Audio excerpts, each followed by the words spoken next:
हारिस नाम का मतलब क्या है? हारिस नाम कितना मशहूर है और इंटरनेट की दुनिया में कितना वायरल है?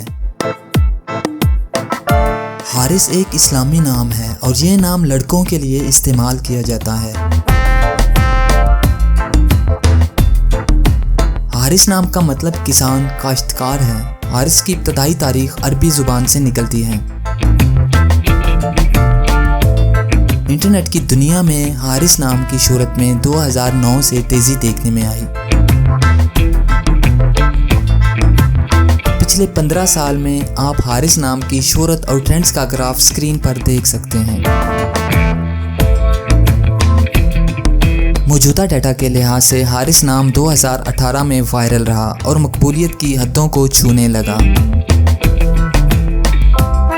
हारिस नाम बोस्निया, सर्बिया और पाकिस्तान में बहुत पसंद किया जाता है और कसरत से इस्तेमाल में है।